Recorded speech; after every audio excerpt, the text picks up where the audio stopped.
Hello everybody and welcome to another video, and today we are going to look at the final submissions for the Budget of Sigmar 2 Electric Boogaloo Army Building Challenge. This is the end of a long road. This was a 6-month long army building hobby challenge, and let me tell you what, our budgeteers did some absolutely stunning work, and I couldn't be more excited. In fact, let's just get right into it. Alright, so as I mentioned, this was our Army Conversion Hobby Challenge. This on the screen is what you had to build.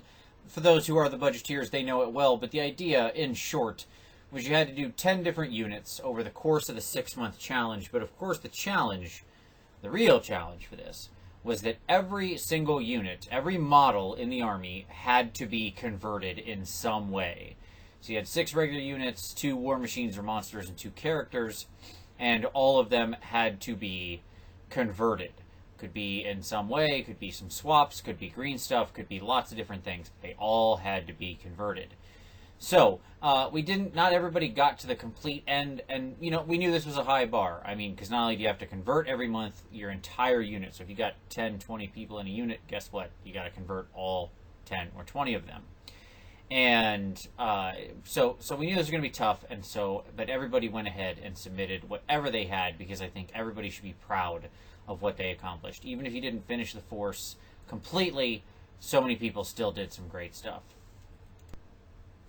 So here was the actual submission deadlines. Everybody threw up their final submissions with their narrative by midnight on 4/7/2017 in the PMP, that is the Painters Motivating Painters, our hobby-focused Google Plus community. If you want to join us for the next hobby challenge we do, which will be in the month of May and be a much shorter one, you can look down below in the description and find the link for that. But of course, the PMP is all about our positive hobby community. It's just about people getting together and taking the next step on their hobby journey wherever they happen to be right now. From beginners up to masters, we welcome everyone along. So, voting opens up today as this show goes up. You can also find the link down below in the description to vote. And the categories are Best Theme, Best Individual Unit Conversion, Army-Wide Conversions, Most Imaginative, Best Narrative, and Best Overall. The narrative was included on the original slide, shared in the PMP, so you'll have to go there to read that. So, like I said, link is down below. Click that, complete your survey, give some votes to our amazing budgeteers. What we're going to do now is we're going to step through each of the budgeteers and their submissions and take a look at what the people did.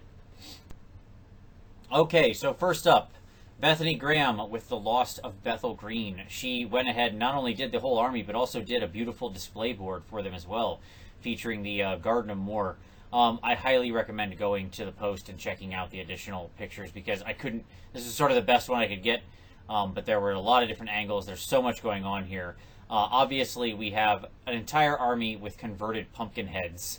There are Vargulfs and chariots. You can see the converted Terrorgeist up on top of the house. These are all like basing elements for a lot of these things. Like, this whole display board comes together partially through the basing elements of a lot of these troops. You can see the ghouls scattered about all over the place. Some of them are feasting on a corpse down there in the middle with their pumpkin heads. It's just stunning work. If you look under the Terrorgeist wing, you can see the black coach conversion with the pumpkin wheels. This is such an amazing conversion, and it's just so characterful. It's so Nightmare Before Christmas. I know Bethany's going to hate that because I don't think she actually likes that movie, but I'm sorry. It's what it makes me think of. I apologize that I know you don't love it, but you know what? What I do love is this army. It's just so unique and different and imaginative.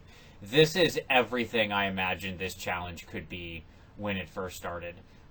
Somebody who took a concept and just ran with it.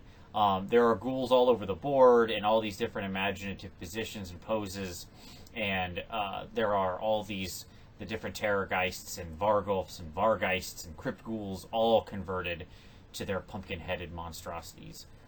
So it's a really great army. And I think, Bethany, you should be super proud of what you built. And as I said, if you're not a member of the PMP and you want to join to see the rest of Bethany's pictures, the link's down below.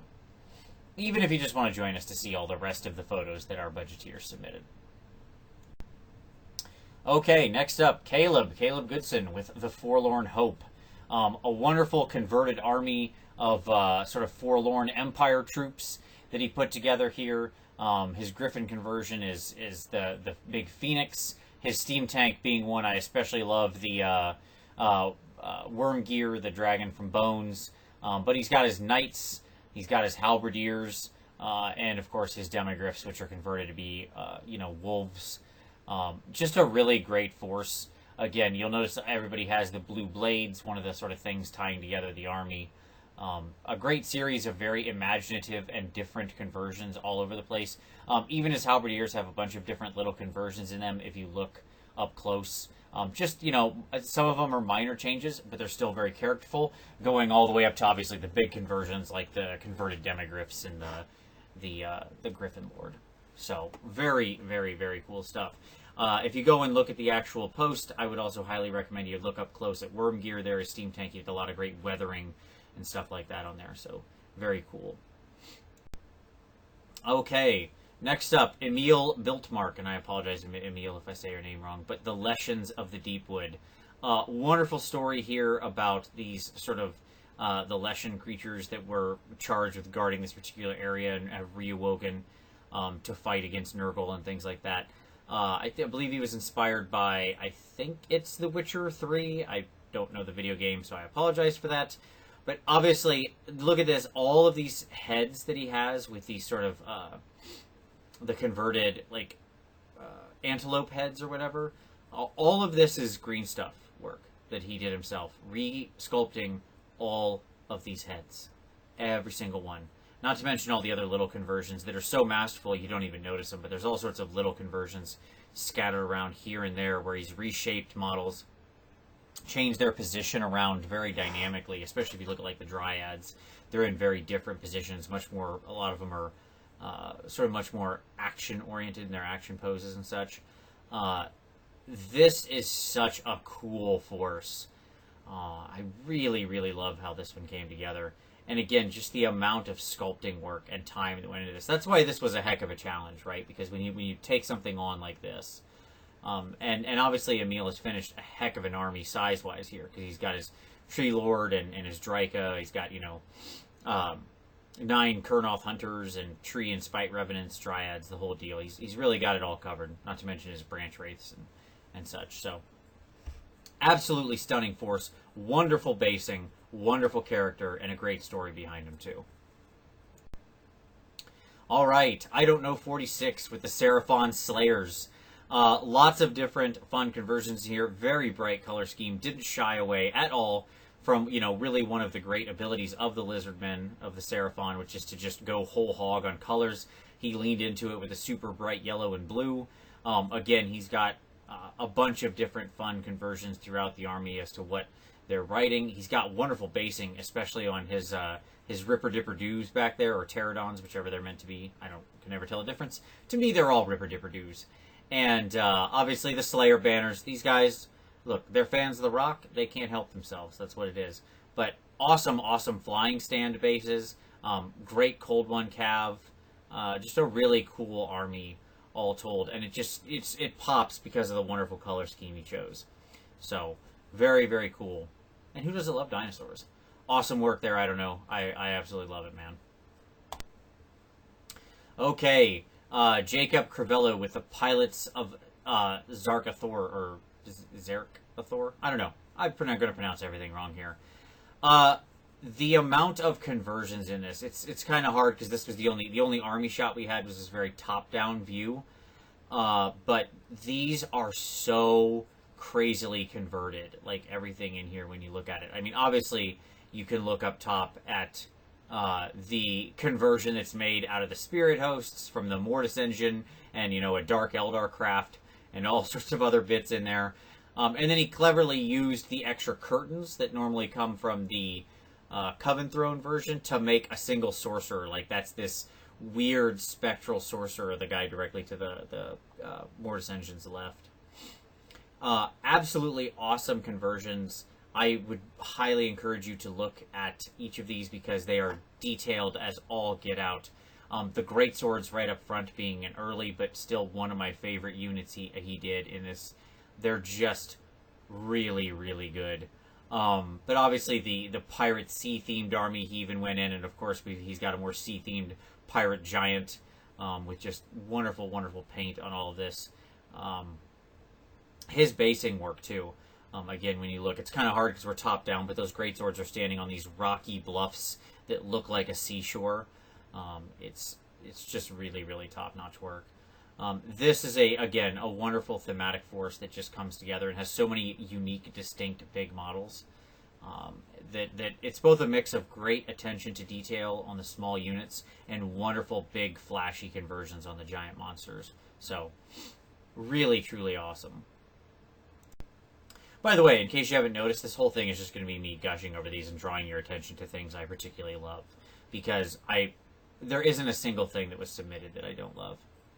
Okay, so next up we have Matteo, who did Tognir's Tainted, which has some really, really wonderful but subtle conversions in it. But my particular favorite, okay, there's a lot of really good ones in here.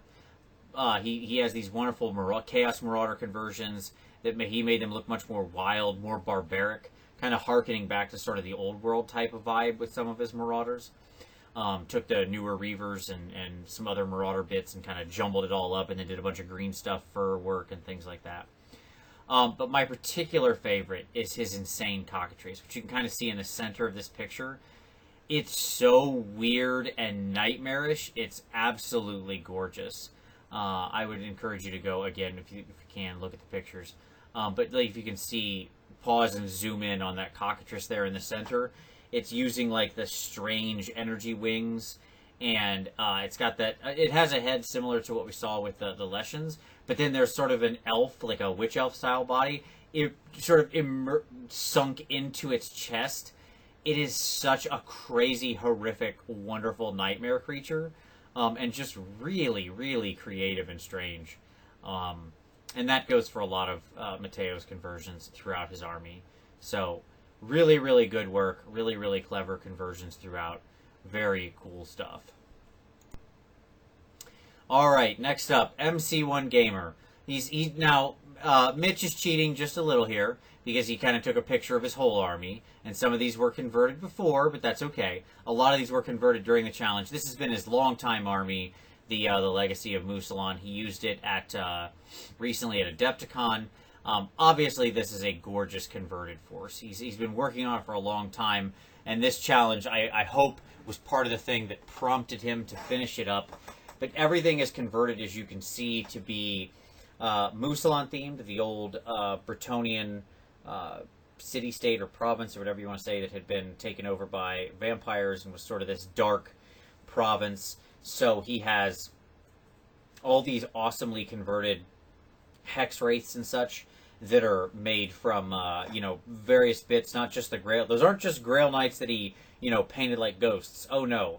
Those are hacked from all sorts of different bits and kits and skeletal horsemen and black knights and things he put together. And they look very, very clean when you look up close. At the same time, he's got his wonderfully converted Pegasus Knights with the carrion wings and, again, skeletal horseman heads. His spirit hosts just all over the place, having like the peasants. It's wonderful. So all of it very highly converted to fit the Bretonnian theme, from little touches to massive conversions. This is something that MC1 Gamer worked on, and the challenge really prompted him to do the rest of the units on. And I think that now what he has is a force he can just be, in my opinion, truly, truly proud of. This is the culmination of so much wonderful effort. Tons of hours converting. Mitch, you really knocked it out of the park here, buddy. It's a tribute to the old world, to one of the coolest sort of stories in the old world, and I love seeing it brought forward into the Age of Sigmar. So, very good. I mean, of course it's still around. That which is dead may never die. We all know that. Okay, next up, Omri Arbiv. Omri with the Steamcast Eternals. Oh boy, you want to talk about a color scheme that pops from across the room. Look at this. So this is his Steamcast, and if you look closely, there's so many things that are so well executed you'll barely notice unless you look. But all of their heads, like the what are the normal halos, have been cut and replaced by cogs. He has all the little watchmaker cogs and parts, and they're all hot. Very reminiscent of like Hellboy 2 and that sort of that Clockwork Army. But up under the armor plates, within the Liberators and within the all the Stormcast, he has these cogs cut and shoved under there, and they're all hot with sort of this fiery energy. And I don't think I need to tell you that obviously the sort of molten steel is a theme throughout here, and that's why this army just pops. And I want to give one of the things I really want to give Omri credit for is that he spent so much time working on his blends, on his color schemes, on testing it. He constantly would try new ways of capturing the internal hot metal, and he would come to the PMP, he would ask for feedback. People gave him such great, positive, encouraging feedback, and he would go back and refine it and refine it and refine it until he really nailed it, and that's where it came out. And that is really a testament to this community, and that's why I love the PMP, because it's there to help people achieve sort of their hobby dreams and what they want to do. And this was a great example of Omri taking his great natural skill that he and you know talent that he's worked to build, and working with the community to do something truly, truly remarkable looking. This army is fantastic. Omri, I know you didn't get the full amount you wanted done. I know you've got some other conversions already prepped but not painted. I really hope to see you still do more work on this army in the future. I think this is a gorgeous force, and I think that if you stick at this, you're going to have just an unbelievably beautiful full army. But even as it stands now, this is so wonderful. And again, like, I think you would be able to see this army from across the room. Finish this out. Go win a Best Painted, buddy. You deserve it. It's amazing. All right. Ryan Easterling with the Court of Carcosa. This incredible Nurgle-themed army. One of the things I love about Ryan's submission here is that he let his imagination run wild with the challenge. There are so many weird conversions that he did that are just embracing the madness of chaos. If you look at his Plague Bearers, he didn't just use Plague Bearer parts, right? I mean, obviously he had to convert everything. But he just grabbed parts from all of the demons. Like you can see Slaanesh sort of Daemonette heads and Bloodletter heads and Bloodletter arms, and just he kind of shoved all the demons together, but somehow it still looks so Nurgle because he used pustules and sores and his paint scheme to tie everything together. And that's another thing I want to really credit him on, which is, you know, you see so many Nurgle armies and they all basically look green. I mean, most people's Nurgle armies are just these big green forces, and he could have done that, but he didn't. He made this great choice for this sort of sickly brown, and it just works because it really makes the other colors pop out when he uses these bright yellows and the reds. So really great force. I also want to draw your attention to his Screamer conversions. It's so subtle but so disturbing. He added legs to all the Screamers of Tzeentch, which makes them so weird. Like, that is just the weirdest model with legs. It turns them into something truly terrifying. It's such a wonderful little strange touch, and I absolutely love how it worked out. So, just very, very imaginative. So, really awesome overall. Obviously, we've got Big Papa Glot up there on the top, just looking out over the wonderful assembled force, ready to go strike down the enemies of the Chaos Gods. So, awesome work, man. This is such a good force. You did a great job, buddy. All right, next up, Stu Gibson, who won the Warhammer YouTubers End of Year Award for Best Conversion with his unit of brutes that were converted from some Blight King parts and stuff like that. So this is his Nurgle-themed orc army that traveled out in the endless deserts and got into some tainted bad stuff, and now they're these Nurgle-infected orcs. Again, wonderful job. You can see his Gore-gruntas have sprouted the fly wings of the blot flies, whatever. His Maw Crusher, well, let's just say it's oof. Well, the poor Maw Crusher, it's a rough time out in the wilderness, and he has started to mutate. But it's an awesome force. Again, when you look close, he's integrated kits of like the Blight Kings and stuff like that, other Nurgle themed into it. The weapons and the weathering are all fantastic. He's got everything here looks rusty and dirty and tainted and twisted, and there's just so many good conversions spread throughout this, and just use of unusual models. He took the ogre models and turned them into his big, sort of like painted them in the green skin, which makes them look very orcish. But he also did work on their faces. You can see they have the big black orc heads and stuff like that. So it just really ties right in. Overall, this army came out really, really great. Congratulations to Stu again for the win at the end of the year, midway through. And I think this force is going to do. People are going to love it here as well, because it's a great force that really shows a lot of imagination and tough but well done conversion work. And finally, myself, which I would ask you to please ignore and not vote for, but I just wanted to do it because it was a fun army. I didn't quite meet the challenge. I wanted to do a 10 giant army. I only managed to get 1 giant done per month, but I did get 6 giants done, so that was cool.